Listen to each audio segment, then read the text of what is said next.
तो दिखते नहीं है, फिर उनकी मूर्तियाँ कैसे बनाई जाती हैं? भगवान दिखते नहीं हैं तो मूर्ति कैसे बनाई जाती है? भाई भगवान दिखते नहीं हैं, परंतु जिसने भगवान को देखा है, एक घर में चोर घुसा तो जिसका घर था उसने चोर को देख लिया, चोर भाग गया। पुलिस ने कहा चोर कैसा दिखता था? तो फिर पुलिस ने पूछा कि आँख कैसी थी, कान कैसे थे चोर के। उस आधार पर चोर की एक फ़ोटो बनाई गई है ना, फिर उस आधार पर चोर को पकड़ा गया।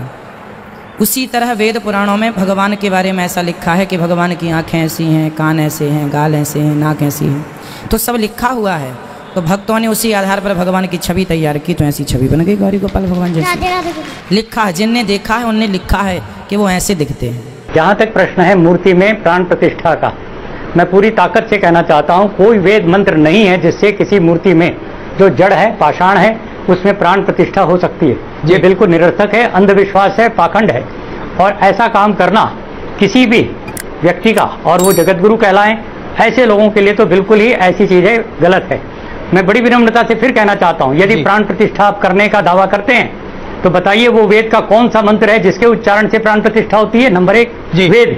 दूसरी बात, उस प्राण प्रतिष्ठित राम की, कृष्ण की या किसी की भी देवता भगवान की मूर्ति प्राण प्रतिष्ठित हो जाने के बाद क्यों नहीं खाना पीना बोलना चलना शुरू करती?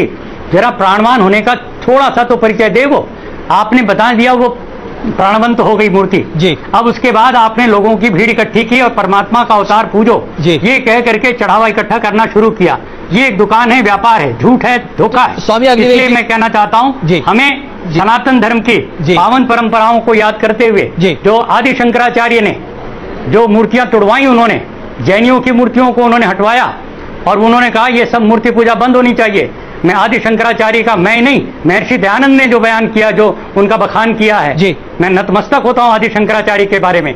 मैं कहना चाहता हूँ स्वामी जी हमारे देश में मूर्ति पूजा नहीं थी। बिल्कुल स्वामी जी, मैं क्षमा चाहूंगा बीच में आपको रोक रहा हूँ। पूजा को ला करके परमात्मा के स्वरूप को जो बिगाड़ा गया है स्वामी जी, इसने हमारे बहुत आदर से मैं आपसे क्षमा चाहूंगा, वैदिक धर्म के ऊपर एक बहुत बड़ा कुठार। स्वामी जी बहुत आदर। क्या आज आपको लगता है, चाहे आप राम की बात करें, कृष्ण की बात करें या साईं बाबा की बात करें, इनमें से किसी की भी पूजा नहीं होनी चाहिए?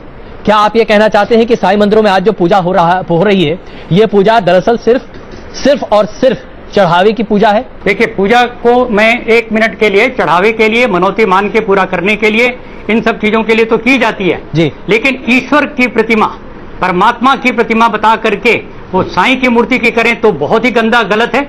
और राम और कृष्ण की भी करें तो ये राम और कृष्ण के साथ भी अन्याय है। राम और कृष्ण ईश्वर भक्त थे जी, उन्होंने कभी दावा नहीं किया कि मैं ईश्वर हूं और मेरी पूजा की जाए, ऐसी कोई बात नहीं है। कोई भी मजहब के खुदा को जानने के लिए हमें उस मजहब के मानने वालों को नहीं देखना चाहिए, क्योंकि कई बार मजहब के मानने वाले खुद ये नहीं जानते कि उनके मजहब में खुदा का तस्वुर क्या है।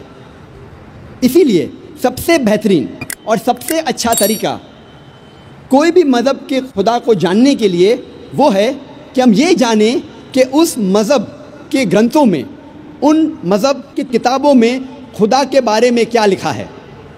इसीलिए आज हम तहकीक करेंगे खुदा का तस्वुर मुख्तलिफ मज़ाहिब में, ये तहकीक करने के बाद कि उन मज़ाहिब की किताबों में खुदा के बारे में क्या लिखा है। सबसे पहले हम तज़किरा करेंगे आर्यन मज़ाहिब का, इसमें हम तज़किरा करेंगे वैदिक मज़हब का। हम सबसे पहले जानने की कोशिश करेंगे कि हिंदुइज़्म में खुदा का तस्वुर क्या है। जब हम कोई आम हिंदू से पूछते हैं कि आप कितने खुदाओं में मानते हैं, कुछ हिंदू कहेंगे 3, कुछ कहेंगे 10, कुछ कहेंगे 100, कुछ कहेंगे 1000 और कुछ कहेंगे 33 करोड़ 330 मिलियन। लेकिन जब हम एक विद्वान हिंदू से पूछते हैं जो अपने हिंदू ग्रंथ का मुताला कर चुका है कि हिंदू मज़हब में एक हिंदू को कितने खुदाओं में मानना चाहिए, तो वो हिंदू विद्वान कहेगा कि हिंदू को सिर्फ एक खुदा में मानना चाहिए और सिर्फ एक खुदा की इबादत करना चाहिए। लेकिन आम हिंदू वो एक फ़लसफ़े में मानते हैं जिसे कहते हैं पैनथियज़म। पैनथियज़म के मानी सब कुछ खुदा है, और आम हिंदू ये मानता है कि सब कुछ खुदा है। पेड़ खुदा है, सूरज खुदा है, चांद खुदा है, इंसान खुदा है, सांप खुदा है। हम मुसलमान ये मानते हैं कि सब कुछ खुदा का है। पेड़ खुदा का है, चांद खुदा का है, सूरज खुदा का है, इंसान खुदा का है, सांप खुदा का है। तो जो अहम फ़र्क आम हिंदू और आम मुसलमान में है कि आम हिंदू कहता है कि सब कुछ खुदा है और आम मुसलमान कहता है सब कुछ खुदा का है। ये अहम फ़र्क सिर्फ का है। अगर इस का के फ़र्क को मिटाएंगे तो हिंदू और मुसलमान एक हो जाएंगे। और इस फ़र्क को कैसे मिटाया जा सकता है? जिस तरीके से कुरान में लिखा है, सूरह इमरान सूरह नंबर 3 आयत नंबर 64 में, तालो इला कलिमतिन सवाइम बैना बैनकुम, आओ उस बात की तरफ जो आप और हम में यकसा है। सबसे पहली बात, अल्लाह नाबदा इल्लल्लाह, कि हम सिर्फ एक खुदा की इबादत करें।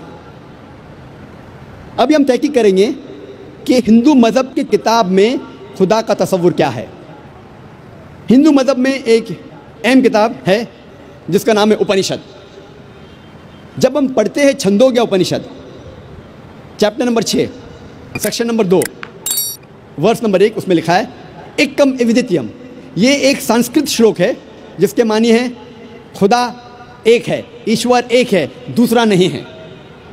लिखा है श्वेताश्वतर उपनिषद में अध्याय नंबर 6 श्लोका नंबर 9 में, नाचस्य कसिज जनिता न चदीपा, उस ईश्वर की कोई वालिदैन नहीं है, कोई रब नहीं है।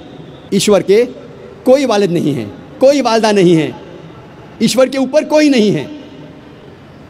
लिखा है श्वेताश्वतर उपनिषद में अध्याय नंबर 4 श्लोका नंबर 19 में, न तस्य प्रतिमा अस्ति, उस ईश्वर की कोई प्रतिमा नहीं है। प्रतिमा एक संस्कृत लफ्ज़ है जिसके मानी है अक्स। उस ईश्वर की कोई प्रतिमा नहीं है, कोई अक्स नहीं है, कोई फोटोग्राफ नहीं है, कोई पेंटिंग नहीं है, कोई पोर्ट्रेट नहीं है, कोई बुत नहीं है, कोई मूर्ति नहीं है, कोई स्टैच्यू नहीं है, कोई स्कल्पचर नहीं है। लिखा है न तस्य प्रतिमा अस्ति, उस ईश्वर की कोई प्रतिमा नहीं, कोई अक्स नहीं, कोई फोटोग्राफ नहीं, कोई पेंटिंग नहीं, कोई पोर्ट्रेट नहीं, कोई मूर्ति नहीं, कोई बुत नहीं, कोई स्टैच्यू नहीं, कोई स्कल्पचर नहीं। नाज़रीन देखिए, हिंदू की किताबों में ये बात लिखी है जो आप सुन रहे हैं डॉक्टर जाकिर नाइक साहब से, और वो करते क्या हैं, इसका बरअक्स वो मूर्ति बनाते हैं, तस्वीरें बनाते हैं, सारी चीज़ें बनाकर फिर उनको पूछते हैं।